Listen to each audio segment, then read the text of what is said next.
Welcome to today's webinar all around customizing Microsoft 365 with Copilot Agents. This, Andrew, is obviously a topic that has captured, I would say, the attention far and wide across the lands of lots of people. So we've got lots of people streaming in here as well, but we're going to get started because we have a bunch of stuff to get through. By the way, if you're putting in a meeting recorder, you are going to see me kick this out. Don't worry, we are going to send the recording over. What happens though is the meeting recorders start to conflict with each other, and I don't know if you've seen this before, Andrew, but it's like they get into fights and a whole bunch of craziness happens here. But we will. I do. Yep. You've seen it? Perfect. Yeah, but don't worry, we will send out the recording. All right, so let's rock and roll here. So first of all, welcome to everyone for the webinar.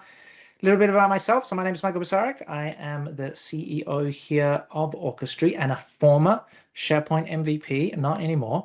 My passion is really creating great software that helps customers get value out of Microsoft 365. Again, if you've been to any of our webinars before, you've probably seen me. So I thank you for coming back. I wouldn't.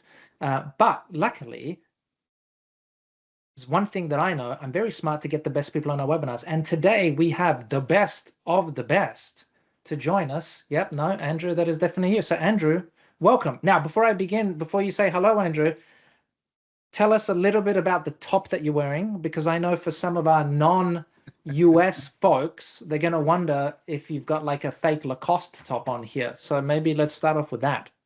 No.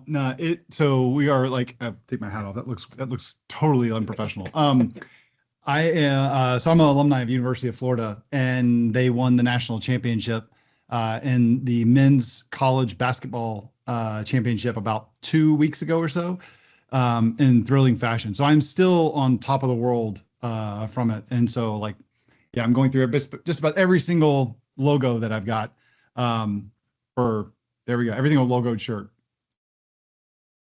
Tell us a bit about yourself, Andrew. And yes, Richard, this is the same Andrew Connell that does the SPFX framework program, the one and the same.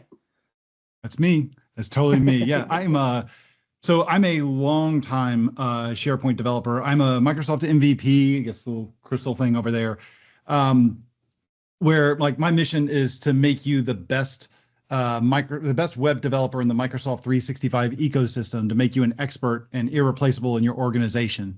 I focus primarily on like Microsoft 365 dev topics. So historically, that's been SharePoint. I've been working with the SharePoint framework before Microsoft wrote a single line of code. Saw the specs early, about a year or so early. I do Microsoft Teams app development, Azure, SharePoint embedded. And like today, we'll talk about building custom agents for Microsoft 365 Copilot. So also the founder of a company called Voitanos, where it's the same mission, where I am there to help you learn how to be the best web developer in the Microsoft 365 ecosystem through articles, videos, courses, accelerators, group coaching programs, you name it, all that stuff. Perfect. Yeah, and if you're interested as well, at the end here, we've got a bit of a special offer from Andrew. If you are a developer, I mean, everyone knows this. I don't have to repeat it. Andrew is the best of the best. If you want to learn SharePoint dev, SPFX dev, something called Copilot, which you might have heard about, development as well, definitely reach out to Andrew and reach out to Voitanos here. A little bit around Orchestry. So we are a governance, security, and automation platform for Microsoft 365. We help you get secure. We help you make sure that people are actually using Microsoft 365. Over the last year, we basically help customers get ready for Copilot through a range of capabilities and features around cleaning up shared links and understanding what you have. Lots of different capabilities, lots of features as well. If you're interested in taking a look, then let us know. All right, if you haven't been to a Orchestry webinar before, Andrew, you have. A little bit different. We want to try to make this as interactive as possible. If it's just Andrew and myself talking for the next hour, it's not going to be a fun time. So feel free to ask as many questions as you like. We do have the meeting chat here. We will try to get to as many questions as we can. You will see me very annoyingly interrupt Andrew probably as the questions come in. We'll try to do our best. If we don't get to them though, and we probably won't because I expect a lot of them, we'll make sure that we can go, Andrew, do a blog post and do a follow-up for all of the people as well. Good. A little bit around getting social here as well. Follow us on the various platforms as well. And before we begin here, Andrew, because I know you've got a bunch of stuff here, today's poll. We are going to do a poll. And we are going to use the Microsoft Polls app. Now, if you haven't used the Microsoft Polls app before, it is very good. Now, I'm saying that, let's make sure that this actually works, but it's really good. But today, before we begin, we really kind of want to understand your experience level with Microsoft 365 Copilot. So no experience yet, haven't used it, don't know what it is, some basic usage. Maybe you're using it just out of the box. Maybe you're intermediate. You've maybe created your own copilots. Andrew, it could be a SharePoint agent or maybe just a M365 chat copilot. Or you could be advanced where essentially you're using code or other mechanisms here as well. So let's just wait here a little bit. Oh, 41 responses. There we go. Nice. There we go. It's a nice distribution. This app's pretty good. I'm shocked because the original poll apps on Teams was terrible. So like many of the apps that come out right away for Teams. Yeah. This was way better. So 52 responses. Let's wait for a couple more seconds here, folks. 5, 4, 3, 2, 1. Okay. Let me. I'm not sure if you can see the results here. Hang on, probably. Anyway, you can see the results. Perfect. So 4% of you have no experience in Copilot. Most of you, I would say, Andrew, 50% some basic usage. Some intermediates, which is great. So some people that have created some Copilots. And then we've got a couple of advanced people as well. So I think this is going to be perfect, basically, to do that. Okay, let me close this poll here. Andrew, let me take it over to you if you want to share. Awesome. And let's rock and roll. Let's go. All right. So before we get started, I want one more question that I want to ask everybody. Just kind of give me a little bit of context here. So, and maybe like 2 things here. So first thing I want to ask everybody is how many of you, and you can react to this either with like a reaction inside of Teams or just put like a 1 in the chat so I can see how you feel about it. How many of you you have that Microsoft 365 Copilot license, the $30 per user per month in perpetuity with a 1-year commitment, and you're maybe asking yourself, am I getting the $30 per user per month value? Right? How many of you agree with that statement? Like you're asking the same thing. Okay. Now, the reason why I like doing this topic, I got enough of you responding here, which is great. So just keep them going. Here's the thing. I don't disagree with you at all. Like to me, I think Copilot for Outlook is absolute trash. It doesn't suggest anything that's good for me. So it makes suggestions and I got to go make all the edits. What the real power of what you're going to learn today is it's when you start to make your own custom agents that are specific to your business scenario to where you can really get some value out of this. And I'm going to show you how you can do that and just talk at a high level how this works. In the poll that Michael shared just a minute ago, all the different options that were there, this is primarily for everybody that responded to that poll. I am going to talk about some stuff that some people would say, oh, that's like advanced hardcore coding. But everything that I'm going to show you, the most that you end up writing to make this work is JSON or YAML. And if you're a no-code person, I mean, they call that no-code or low-code. So you're in good shape. But if you're a developer and you want to learn what options are available to you, I'm going to cover that too. Also going to apologize in advance if I get into a coughing fit. I've been... I'm a little short-winded from allergies and stuff. So I've got my inhaler ready to go if I need to, but we're all good. All right, so let's go ahead and get started with this. Nope, not that one, this one. Hang on, Andrew, let me stop presenting here. Hang on. We got to get our thing. So let me stop sharing. Okay. Let me stop presenting, and then I'm going to make you... Oh, yeah, I think we're good. We can see Andrew here. He's spotlighted. We're all good. Let me unspotlight myself. You should all be able to see my slides with me to the side of it. Everybody can see that, correct? Awesome. Perfect. So I got a couple perfect. Yeah. All right. So I also have more slides than I really need today. But if we get to it and don't have questions, that's fine. I want to make sure that this is you get the most value out of this as possible. And like Michael was saying, drop questions, chat as we go along, so we can make sure. And Michael's going to be please interrupt me whenever something comes up that he thinks a good place to ask a question. Here's what I want to cover. We're going to talk a little bit about, just very briefly, how does Copilot work? Because if you understand how it works, you'll also understand what some of the limitations are, but where you can extend it and make it your own. There are 2 or 3 primary ways you can extend it. And that is through by adding knowledge to it, or by teaching it a skill, and that is by reaching out live to some other system or service to get data back on the fly. You may have heard of the RAG pattern. I'm going to show you how you can do that. There's basically two ways you can do this. The one that I'm going to focus on today is around declarative agents. Custom agents is those of you who are like hardcore devs that are like, I want to own the whole stack. And I'll show you where the difference is with that, but we just have one slide on that towards the end. And my slides need to keep going. There we go. All right. So really briefly, how does Copilot work? That is a word salad on the left of the slide. That is straight from Microsoft. I just added the bolding to make it easier to read, but let me give it to you in my terms. So what you see over there on the right-hand side, that is the Copilot stack from a high level. So we work in the user experience at the top where we add our prompts, and you can do that through office.com. You can do that through the app inside Teams, or from what Microsoft calls app chat, which is the little copilots inside of like Word, Excel, etc.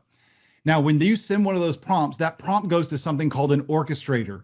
He's kind of like the conductor of the orchestra. His job is to go fetch data and do all the interaction for running queries against different data sources, reaching out to external systems to get content, and then sending a set of instructions, and then all of that content that it acquired based on what it learned from your prompt and your prompt down to a large language model, that foundational model you see at the bottom. And what it will do is then wait for the LLM to do its like ChatGPT style work. That will then be sent back to the user. So that's what you get kind of out of the box here. Now, what gets cool about this is that you can extend this, and you can do this. If you notice on the far right-hand side, you'll see these other agents, and it's really a smaller picture of the big thing on the left. So you're using the Microsoft 365 Copilot stack, but you're able to have a more customized agent experience that's going to allow you to have something that's very tailored. Like, for example, you don't have all of your data in Microsoft 365. Some of you may have sales data or CRM data, or like in Salesforce or inventory management stuff, any ERPs that are not part of the Dynamics 365 platform or Microsoft 365. You want to make Copilot really your own. And that's where I was talking about being able to extend it. That's where you start to get the value out of the $30 per user per month. So how do you go about doing that? Well, you're really going to do that through two things: by adding more knowledge and skills to a particular agent with some instructions that are going to tell Copilot, here's what you're supposed to do and how it's supposed to work. And I've got an example that I can show you if it comes to it, in terms of like what the code looks like in the instructions, but we'll get to that towards the end. This slide you've probably seen from Microsoft before. This just shows an overview of kind of what's going on.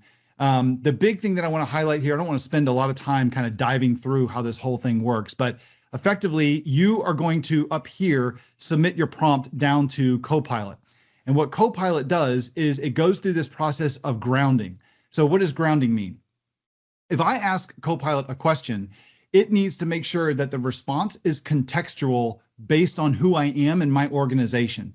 So if I ask it about what meetings do I have today, it's going to ground that response by going and fetching all of my upcoming meetings and returning that back and saying, oh, well, this is the upcoming meetings you have. And maybe here are some conversations you've had leading up to this meeting about the stuff that's in the meeting with the people that are in it. That is all grounding. It's basically setting the context. And the way it does that is by fetching data from, Microsoft just calls it Microsoft Graph, but I'll show you it's actually something different. There's another little layer right above it. It also can pull data from Dataverse or other Power Platform sources like Fabric. And then it can also get data from external sources, like it can do web search through Microsoft Bing, and I'll show you how to add more stuff to that as well. So it takes all of that grounding data plus your prompt and instructions, and it sends it over here to the large language model that does all that processing and then sends the response back.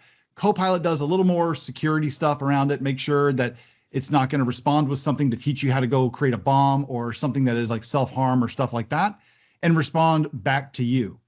So that's just the high level of how this thing is all set up. So how does it actually work kind of a little bit under the covers? And once you understand this, then it's like, now I see why I'm running into certain challenges.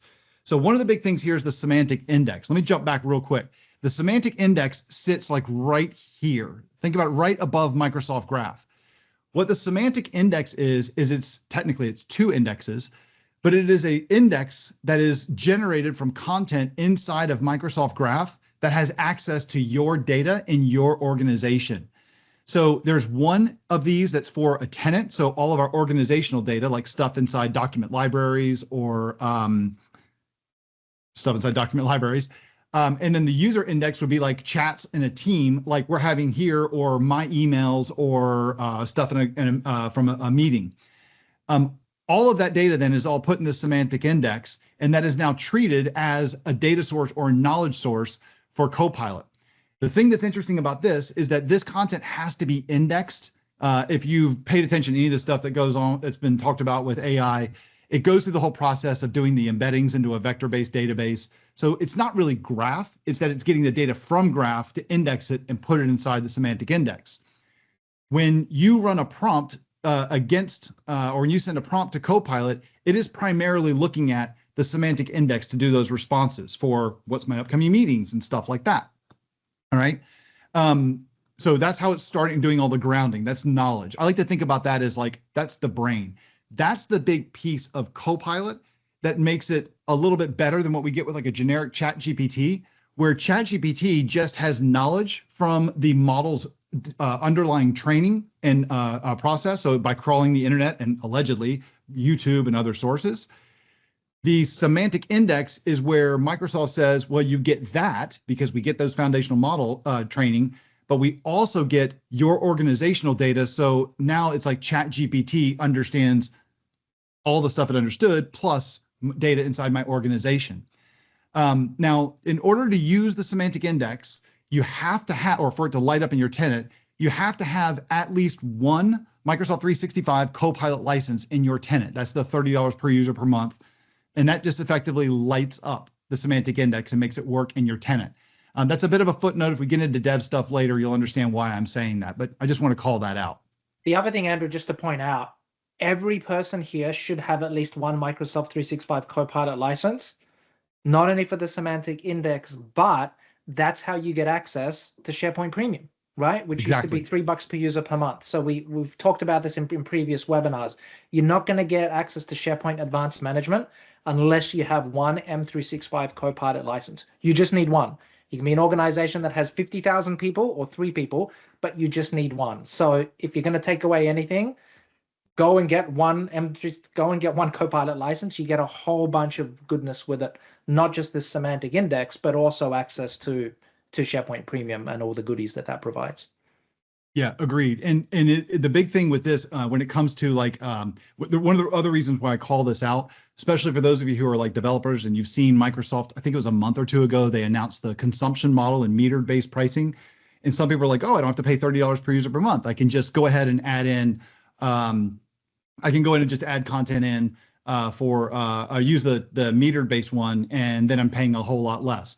Well, kinda, because if you do the metered option, if you don't have any of those $30 per user, the Copilot licenses in your tenant, then you are able to use Copilot, but with no grounding because there's no semantic index in your tenant. So that's why you have to have at least one of those. Oh, interesting. That I didn't know. Yeah, because the pay-as-you-go model as well was pretty, a lot of people are looking at that. But yeah, basically go and get one Copilot license, everyone for a tenant.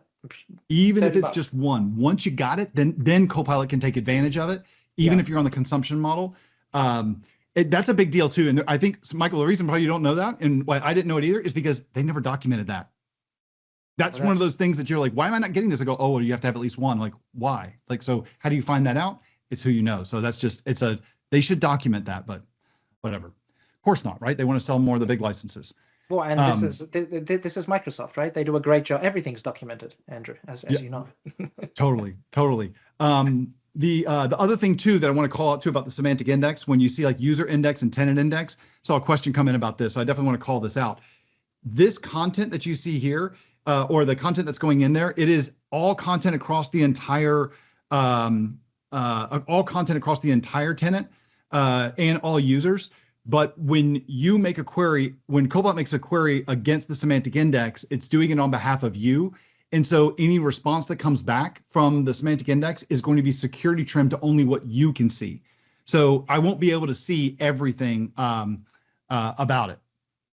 And I saw some questions in the chat about the dev tenants and stuff. You cannot buy the $30 per user per month. You cannot buy a Microsoft 365 Copilot license on a dev tenant. That does not work. If you have a real commercial license, then you can turn on the consumption pricing, but again, you lose the knowledge source.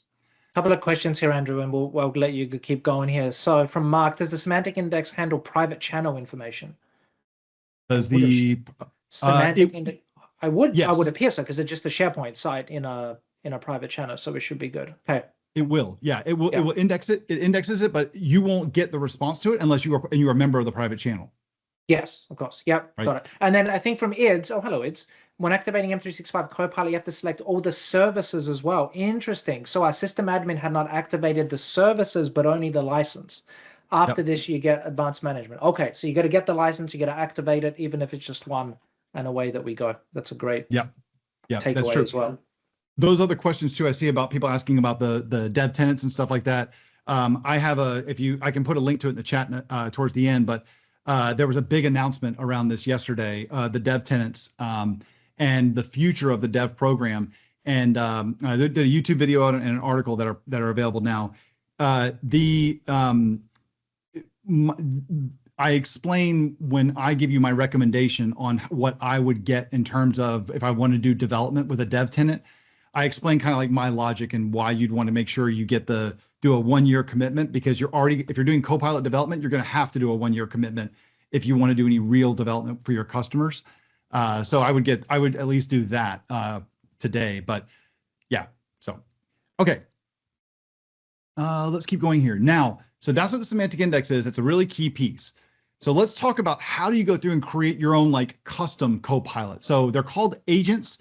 Microsoft used to call them about a year ago. They were still calling them custom Copilots. And then last September in 2024, they flipped it over to say they are now, we're not going to call them agents. And the whole reason they did this is because the motivation is to get to a state where these things are referred to as agentful.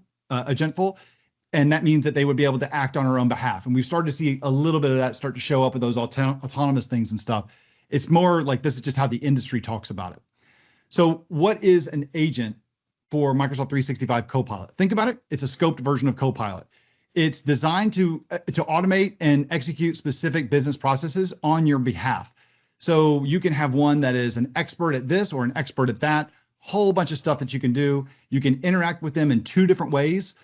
Think about an agent as like when you're doing a chat with a bot in Microsoft Teams, because really that's all it is.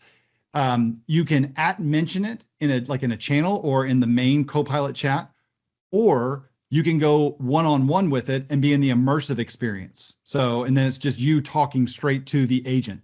Now there are 2 options or 2 flavors that we can create here. One is called a declarative agent and one is called a custom engine agent. Now there are some differences on what the capabilities are between like if you're using Copilot Studio to create your agents, or if you're using what is today called the Microsoft Teams Toolkit to build your agents. But let's just say they kind of screwed up and they pretty much disclose what the new name for the Teams Toolkit is going to be. Probably they're going to rename it build, but they screwed up and published a bunch of stuff. So I can't really say that it's really private. I mean, they pulled it all back, but it's like, it's already out there. And there's screenshots out there. So yeah, so there's a couple different things that you can do. Like when you build one with the Teams Toolkit, a declarative agent with the Teams Toolkit versus Copilot Studio, you're going to have different capabilities. Okay. Just answering a question here, Andrew, to Dan. Can you point a Copilot agent at a SharePoint list? So not at the moment, Dan. I put a link here just in the chat from the last webinar. It is coming. It's coming for SharePoint agents. So it means it'll also come for Copilot. There's a lot of stuff on the roadmap. If you remember in our previous webinar, that SharePoint agents roadmap, the Copilot roadmap, is like 50% of the current Microsoft roadmap. It's pretty obvious what they're concentrating on there. Totally, yeah. And I will throw one thing out about that. If you do stuff with the Teams Toolkit, the answer is today, yes, you've been able to do that for a while. You can give the capability, say, I want all content inside this site collection, all content in this site, or all content in this document library, or all content in this for this one specific file in a document library. The one thing that is on the roadmap that they haven't done yet is a list. So the one thing that Copilot cannot see today, just in general, is it does not index any list content, page content, or metadata content on documents throughout all of SharePoint. That's a big blind spot that Copilot does not have today. But with a custom agent, you can actually do it. Oh, there we go. So you're gonna. I think we're good. I've got a bunch of other questions here, Andrew. But you keep going here, and I'll strategically ask them as we need to here. Okay, cool. Sounds good. All right. So then the question comes up is, well, how do I make it my own? How do I extend it? And you're given 3 options on how to do this, and you can use one, all, or one, some, or all. All right. Now, I'm going to get to a part where it's going to start to get devy, but I'm going to try and just keep it a little bit simpler here. Right now, the primary way you can do it. So first of all, you can create custom instructions, and that's going to be able to really set the tone and say, like, every response that you have, I want you to respond in euros, not US dollars. I want you to respond like a pirate. I want you to respond like a 5-year-old. You can do stuff like that, okay? And that's kind of like setting the tone. That's like if you're normally talking to ChatGPT, the first thing you want to tell the agent or the ChatGPT, what do you want to do? Who are you going to act like? Those are custom instructions. The other thing, and I'll show you an example of those later. The other 2 things though that you can do is you can add custom knowledge and you can add custom skills. So how does this work? And this is going to address Richard's question in the chat in just a moment. So let's talk first about adding custom knowledge. So what I want to do is I want to add my own content inside of the semantic index. So let's say, for example, I have a bunch of PDFs or I've got a bunch of manuals that are not inside of my Microsoft 365 tenant. Or like I have a customer that I've worked with that is in the national security space in the United States. And I won't say, I can't say who it is, but it's a lot of content that is like top secret about nuclear stuff. All right. They can't just put that inside of a document library because they don't want like another Ed Snowden thing to happen again. So instead, what they want to do, they still want it to be available inside of Copilot. So what they do is they create this thing called a Microsoft Graph connector, and then they take the content that's down here and they push it into the connector, which causes Microsoft Graph to index that content into the semantic index. And now I can declare that as some of my custom knowledge that I want Copilot to be able to use in my custom agent. What's cool about that now is that now Copilot has knowledge about stuff that is more than what it was trained on and more than what was available to me inside of my 365 tenant. So the one thing to highlight there, though, that is a one-way street. So notice that my arrows are going straight into the index, or straight into the index here, right? I'll talk more about that when that makes the most sense in terms of like benefits and limitations and stuff in just a minute. The other thing that I want to do is I want to teach it a new skill, and that is by giving it a custom action. So a custom action, these used to be called plugins. Really all this is I want to tell it that, hey, Copilot, when you see something that is going to like the user's prompt implies that they want to get images from a NASA Mars rover, you don't have that inside of 365, but there's a REST API you can call. And so I'm going to teach you how to call this REST API. So this is your question, Richard. I'm going to teach you how to call this REST API and to go get data back. And then when you return it back, I'm going to be able to give that back to Copilot. So not only does it have data from its underlying knowledge from the foundational model and the stuff that's already in the semantic index from my Microsoft Graph, but it also now has content that I've injected into it for stuff that I want to put in here. Like for me, I teach SharePoint Framework. I have a class on the SharePoint Framework. In my tenant, I have all my transcripts that have been loaded into the semantic index. And I have a internal bot that I use called Ask AC. And when I ask it stuff, I will take my customer's question that gets posted. I'll go through and ask the question. And the nice thing is that I've created my agent. So when it responds, it not only gives me my own answer, but it also tells me, That's in the fundamentals bundle in chapter number 5 and lesson number this, right around 5 minutes into the thing. So it gives me more context, and then I just take that and I'll massage the answer, but then I give that back to my customer, right? So that's, or one of my students. So it saves me a lot of time. The other thing that's cool about these, though, so when you see this path over on the side, if you've heard of the RAG pattern, the retrieval augmented generation, that's what we're doing. We're adding that to it because now we have all of our knowledge. We have the prompt that comes in, and Copilot's going to figure out that I need data from this capability, so from something inside the semantic index of this special connector. I then need to go get, I then have its custom instructions that's going to set the tone. And then I'm also going to be able to figure out how to go pull stuff from some external web service or multiple web services. But furthermore, notice those arrows are bi-directional. I can also tell it to do something on my behalf. And it could, and if I've taught it that skill, it can then make that call remotely. So like for me, I've got an agent that I commonly have students sign up for like multiple courses using different email addresses, work address, Gmail, whatever. And when they come, they say, can you merge my accounts?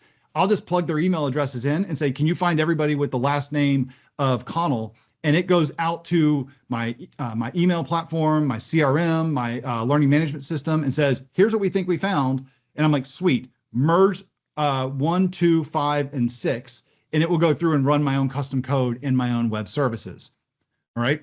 Yeah, there's a lot of good stuff. I mean, even for us, we bring in Confluence, Jira, right, which we use for that.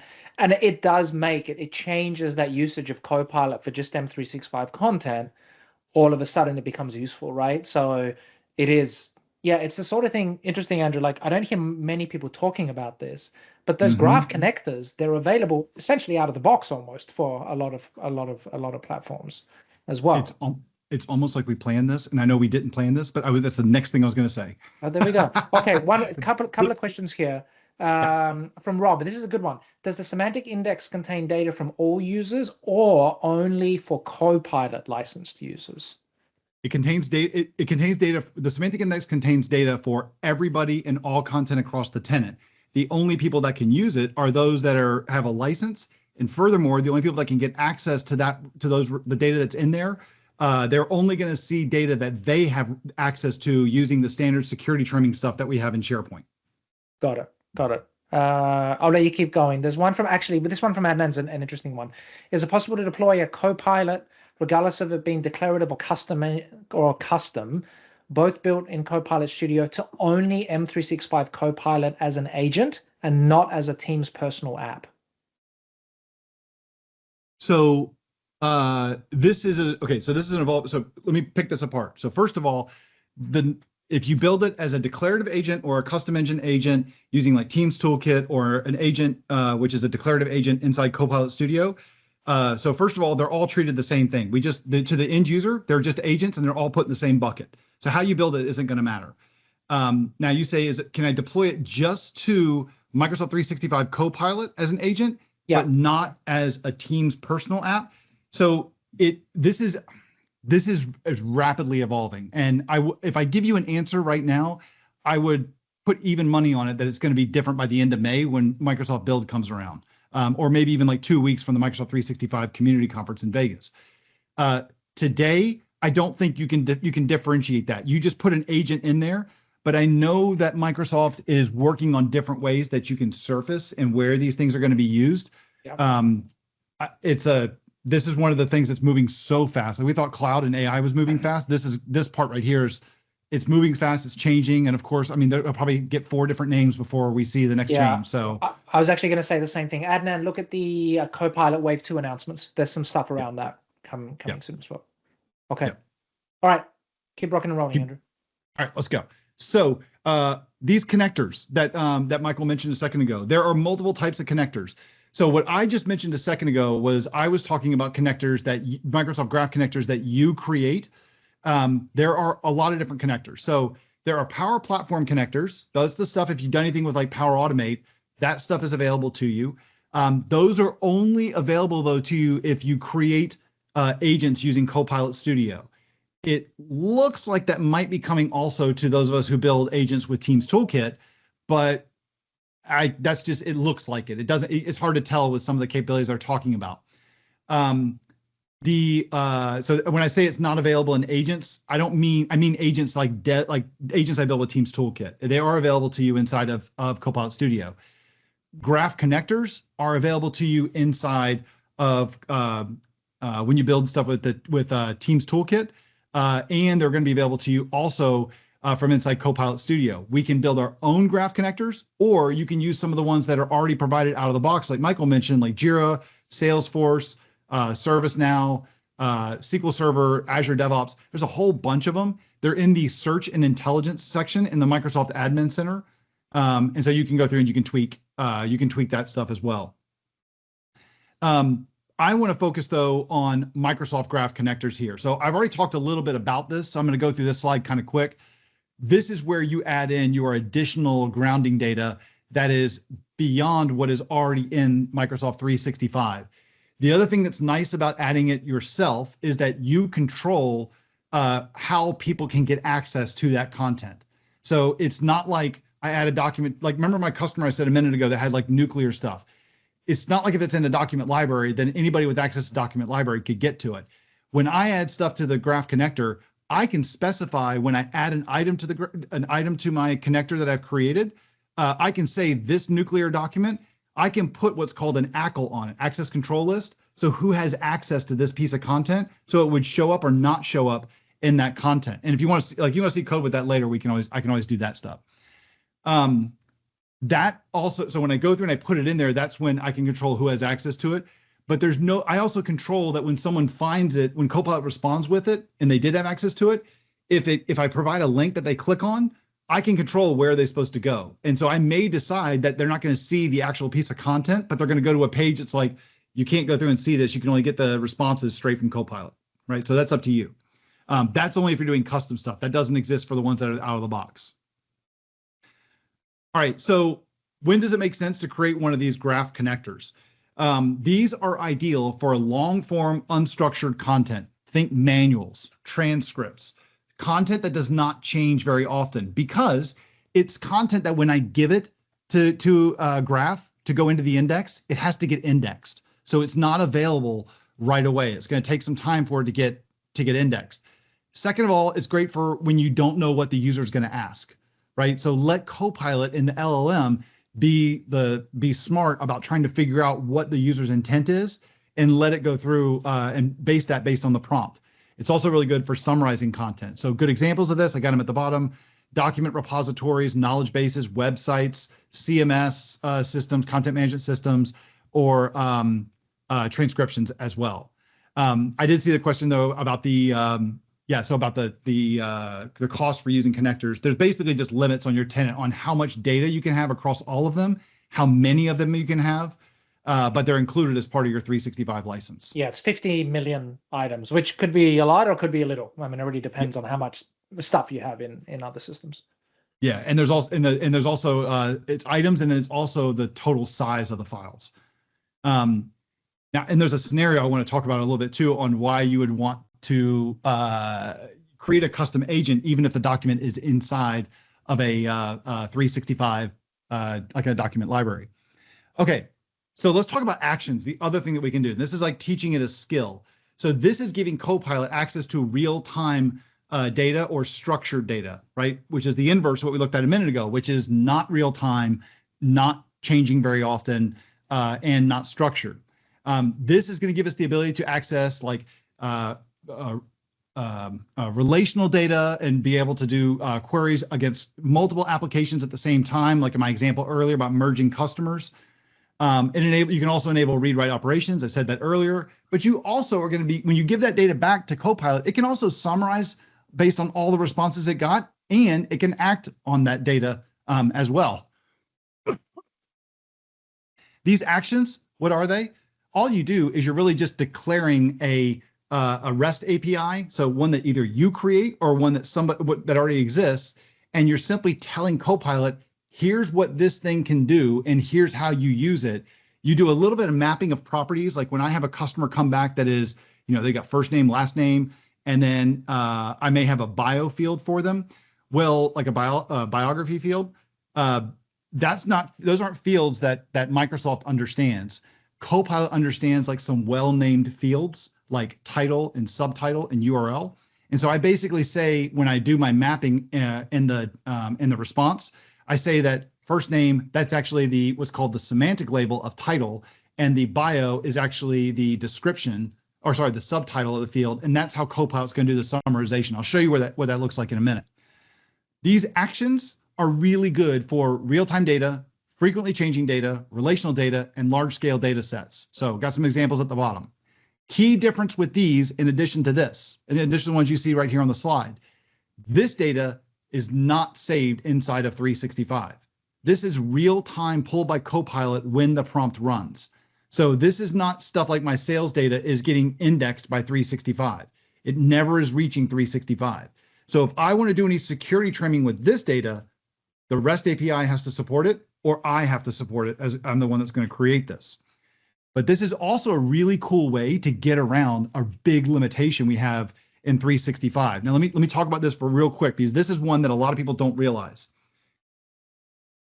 Out of the box in Copilot, if I take a document, if I have a document that's like, say, 300 pages long and it's data rich, like real dense, and then like deep in the document, it's got a bunch of tables and it's got a bunch of deep instructions and how-tos and all that. If I'm using out-of-the-box Copilot and I ask a question, Copilot only has access to the first, and I'm going to make up a number because this changes a lot, but it's something like the first 20 pages of that 300-page PDF. Why?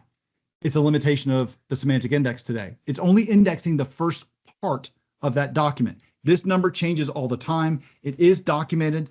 It basically updates around different events. Microsoft is working to get that number bigger and bigger. One day we'll probably get to the point where there is no limit there, but you're getting trunked off by missing all of that other data-rich content at the very end. You can't get around this unless you do something custom. And the way you can do it custom is by, the way I do it, is go use the Azure AI search the Azure AI search resource, and you then programmatically, you take the whole document, you do a process called chunking it up, creating embeddings, storing in Azure AI search, and then you create your own REST API, create a custom action for your agent. When you ask the question now, it's going to call your REST API, which will take your prompt, create an embedding for it, uses that as a query against the Azure Search Index.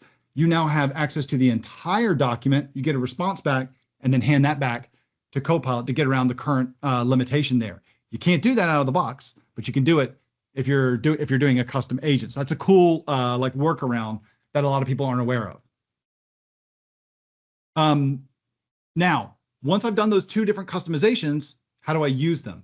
So the way you use them is by creating your own scoped scenario, and that's a declarative agent. So declarative agent is where I specify, like, okay, my agent is called my Ask AC or my Voitanos customer manager or something like that.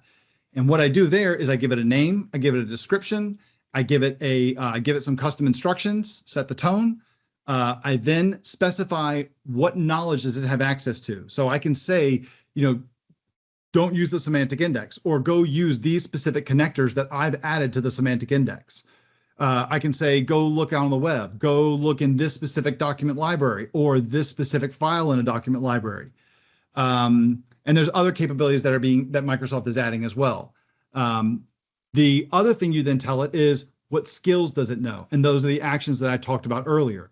This is what makes Copilot your own. So those other two things I talked about earlier, those were just like the tools in the toolbox available to you. This is where you're going to build the house. This is where you're going to build the tool here. This is what allows you to create this custom chat experience without the need to write a whole bunch of imperative code. To create one of these, it's just JSON and maybe some YAML. And I can show you what it looks like if you like. So to use these, you do have to have a Copilot license to both build, test, and use these. All right, that's the $30 per user per month. Now, I'm going to scare you a little bit here. What the heck? This is a developer diagram, or a very loose cocktail napkin version of a developer diagram. I'm just kind of showing you how all this stuff kind of comes together. When you build a declarative agent, it's actually a Teams app, all right? When you build this declarative agent, you have this manifest right here. And the manifest is going to tell you what capabilities it has access to.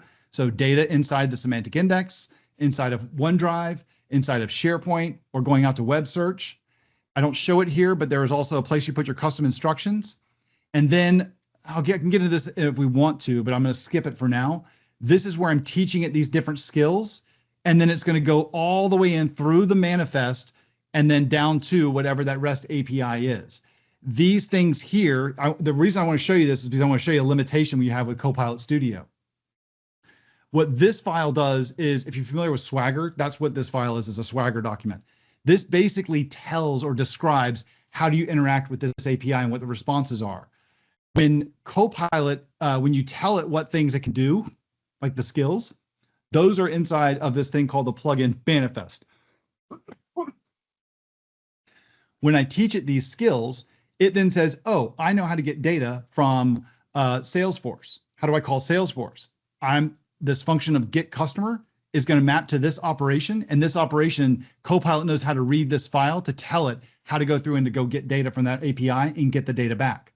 Now, here's the one thing that they don't tell you about so much in Copilot Studio that's a little bit of a limit. I call it a limitation. If you asked me how to do maintenance on your car, do you want a 4-hour response, or do you want like a 5 to 10 minute response? Right? I don't need to overload you. You just need to know, like, how do I change the wipers? How do I change the oil? How do I add new washer fluid? Right? Stuff like that. When you go define a declarative agent using the Teams toolkit, you specify, even if this API can do all of this car maintenance stuff, I'm only going to specify 2 or 3 things here that are applicable to what this agent is intended to do, not everything that is absolutely possible. Because if I overload it with skills, it may be like, maybe I need more. Maybe I need something else here, right? That's not you don't want that, right? In Copilot Studio, they give you an option to upload the Swagger document. Guess what? It's the whole thing. So you're overloading your agent in Copilot Studio with all the stuff it can do. Now you can get around that if you then slice and dice that document out, and there's some tools to do that, but that's not a trivial task. However, in mine, when I do it, I'll use the main document where it can do everything. But then over here, I'm just saying, hey, you only know about these things. I'm only teaching you about these specific skills. So that's a benefit that you have. It makes it faster as well. All right.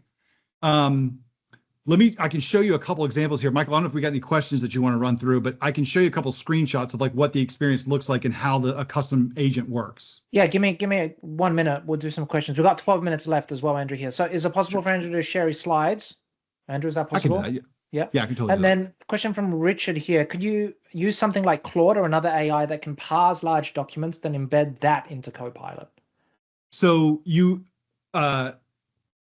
yes, if you are, okay, so yes, remember the scenario I gave you a second ago, which was using Azure AI Search. It's basically, I have our own custom REST API that I can then do whatever I want. And in my scenario, I was using Azure AI Search to do whatever I want. If part of that, whatever you want, is calling Claude or calling ChatGPT or calling some other remote endpoint that does something, yeah, I can totally do that with a custom agent. You do that as a skill. What you can't do, and now I'll get to this at the very end, what you can't do is you can't tell Copilot to use a different foundational model or to use a different orchestrator. Kinda, there's one exception there. You basically, when you pay that $30 per user per month, you're buying the entire, like the Copilot stack, which you remember that big square I showed you at the beginning, which had the orchestrator on the side and the foundational knowledge at the bottom, foundational model at the bottom. Perfect. Thanks, Andrew. And one thing that I'll just add, because everyone asks us, I'm sure you get asked this question, is what underlying model was Copilot using? No one knows. Right? I think, well, I believe it's the 4.0. I think it's GPT 4.0. GPT 4.0. Okay. I think it's a customized version though of it, pretty heavily. So what they've done, that's a great question. What Microsoft has done is, actually, let me get back to that slide really quick, because this is a good thing to explain. Right here, this guy. So they've got so it's GPT 4.0 is the one that's being used down here for all of Copilot. A lot of people say, well, why is ChatGPT better than Copilot? Why do I get better responses? It's because when you use a model, there's configuration settings that you can set. So for instance, one of the most common ones that you can do is the temperature. That's a measure of 0 to 1.0. The way that Copilot works, it's basically it's just a giant database. The way AI works is it's just a massive database, and it's massively fast. That's why it costs so expensive. It's got all that memory. When it responds to you, it does what's called completion. And so if you ask it a question, what are the continents on the globe? It knows that the next few words, it goes and searches its knowledge and says, well, the most likely response to that question is the next word that comes is this. And then the next word is this, based on what it's known in the knowledge. To figure that out, it does a query and it gets this giant data set, right? When the temperature is set very low, it says, I want the entire source of data to only include the highest, the ones with the highest probability of coming next. If the temperature is set very high, the sample data set is much bigger. The way Copilot or the way any AI figures out what it's going to grab is it just takes a random number from somewhere inside of here. So how big is that response going to be? It's based on what the temperature is set on the model. With ChatGPT, they set the temperature. With Copilot, Microsoft has set the temperature. If you want your own to be, if you want the way your own one works, I know, Raymond, I'm trying to simplify it here. I'm not going to go deep. This isn't a deep AI thing. But the way that the temperature is working there is it's basically saying your sample set that you can pull from is much, much smaller. So the challenge that people have with this is that the way that ChatGPT has set the temperature is different than what Microsoft decided to set the temperature. And then there's also a lot more settings that can be done on it. So that's where we're kind of stuck, and we can't change that stuff because that's the Microsoft Copilot stack. Let me get back to my slide. Okay. So, but there is a way you can break out of that if you want. Let me show you kind of like what an example looks like, one of these, like what the user experience is. And then when we get to the end, we just say, if anybody has any other questions, I can show you some more, I can show you code if you like. This is a declarative agent that is going to be able to go look at a menu for an Italian restaurant. And it's going to figure out like what's available. When you ask for something, it's going to be able to figure out from your prompt what you're looking for. And it calls the REST API for the restaurant to return results back. So when I first ran this, I said, what's for lunch today? It found and got a bunch of stuff. But you had things like the entree, and then you had the entree description. Well, I mapped the entree name to a title property and the entree description to a subtitle property. Those are the semantic labels, and that's how Copilot is doing the summarization. The other thing I could not figure out when I did this, why is everything coming back in euros when my prices are in decimals, but they're dollars? Copilot deduced that it's an Italian restaurant and I must be in Italy. So everything came back in euros. I just changed the instructions to say, respond with everything in dollars, and it changed it the next time around. Couple things that are nice with this though. Notice that little like citation of where it found something, right? Check this out. One of the things you can do with this is that if you don't do anything in your custom agent and you just hover over the citation, it's just going to give you this like generic little tile that pops up. But when you define your plugin and your skill, you can say that when you get a response for this, here is an adaptive card that I want you to use to render this out. So when you hover over that same thing, now I get a beautiful AI version of a caprese salad, right? So that's pretty cool. The other things that we can, that's the big one that I wanted to show you there. It's different stuff that we can do with this. The last thing that I want to touch on really quick is going back to that other slide, and I showed you with the big chart and the foundational models, and you're like, what if I don't want to use that? What if I want to have full control over my own thing under the covers? That's where we get into something called a custom engine agent. And that is effectively where you say, I don't want the Microsoft 365 Copilot stack. I want to own all of it myself. The cool thing with this is that you don't need a license for it, but you're going to pay for all the resources you use to implement it, like stuff in Azure AI or other APIs that you're calling. Now, why would you want to do this when you want to have full control? Now, this slide, Microsoft has one that's similar to this. I've made some changes to it because I think it's a little bit more descriptive of what's going on. But you can see, so business chat, I know this has been renamed, but this is what you get as like the out-of-the-box story for Copilot. Declarative agents allow you to also add in custom prompts, teaching it new skills for actions. And then we can also add in more data for also using using different graph connectors. Notice, though, that we're still using a declarative agent. We are still using the orchestrator that Microsoft has created and their foundational model of GPT-4o. If I go with a custom engine agent, there's a good and a bad. I own everything and I can make all my own choices. That's the good. The bad, I own everything and I can make my own and I have to implement it myself. But I own all the cost associated with this. So that gives me a lot more control. Talk to some customers who have done this as well. You can do some really slick stuff with this, but that's a much bigger and definitely a dev project that we would be diving into. So that's everything that I wanted to run through today, Michael. I'm happy we can show code, but I know we're pushing time a little bit. Yeah, we're pushing. We got plenty of questions here, so why don't we do that? So we talk. Question from Sean: if I have an M365 Copilot license, is there still a need for the $200 Copilot Studio license? So let me clarify one thing you just asked. You said, is there still a need for the $200 Copilot Studio license? So it's not a $200 Copilot Studio license. It is a $200 for 25,000 messages that you can use. So it's like a consumption model.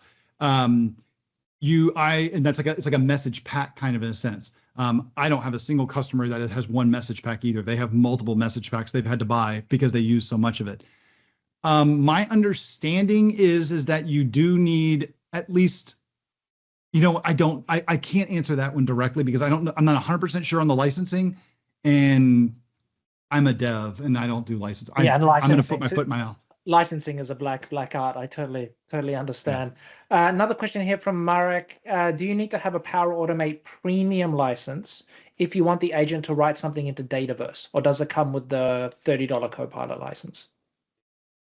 That again is also a licensing question. I want to defer that. I would believe that you need at least some sort of a Power Platform license to read and write from Dataverse. That's what I was going to say. Yep, as well. Okay. What else do we have here? I know there's a bunch of questions here. Hang on. Any other questions? Okay, we'll do one more from Steve. Can you have autonomous triggers on custom engine agents if you use the Teams toolkit? Good question. So that is one. The nice thing about custom engine agents is that you effectively can do whatever you want. So when you get a prompt, you can do whatever you want. So, but you're not getting anything out of the box from Microsoft. So you're just saying, hey, Microsoft, I don't want to use that box that I showed you at the beginning of the slides. I got it all under control. In fact, I could even use it in my own custom experience. The only thing that makes this a Copilot thing for a custom engine agent is that I can send prompts to my custom engine agent from Copilot, and my users don't know that it's a Copilot custom engine agent or a declarative agent or out of the box. Right? So could I do that? Yeah, but you're going to implement it. But does any of the stuff apply that Microsoft is talking about, autonomous agents? No, because that's stuff that Microsoft is creating. That's what you end up paying for the infrastructure for that to get that all stuff to work. And then to answer your question, Richard, Andrew, take it away. I was going to, oh, yes. So one more thing to share with you. So I have if you want to learn more about building declarative agents, I have a 2-day workshop that's spread out, 6 hours spread out over 2 days that I do for teaching you how to do this. We build what is possible. We build a graph connector, we build custom actions, and then we build a declarative agent, and we talk about custom engine agents at the end. I don't have another one of these scheduled at the moment because I know we're going to have a bunch of changes coming in the next month from build.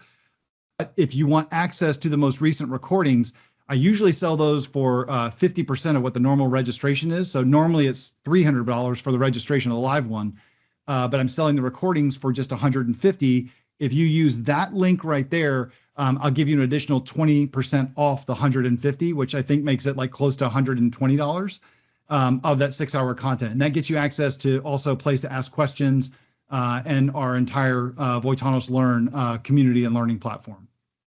Awesome. Thanks, Andrew. All right, we're almost out of time. 1 minute left. Perfect. Thanks, Andrew. Yeah, no problem. Of course, anytime. Let's do this again soon. If anyone has any more questions, again, put them into the chat. I'll work with Andrew to try to get like a blog article out. We'll work with our marketing folks as well to get some more information out. Andrew, super appreciate the time. Thank you, everyone, for all of the questions as well. The recording will be sent. I think someone asked about the slides. Andrew, I don't know if you want to do that or Yeah, not, but I can get those to you. perfect. Awesome. Well, thanks everyone. We'll see you on the next Orchestry webinar. Andrew, a pleasure as always, mate. We'll see you in a couple of weeks in Vegas for the M365 conference as well. I'm looking forward to it. I'm looking forward to seeing you in person again. Nice one. Thanks everyone. Have a wonderful day. Take care. Thanks, everybody.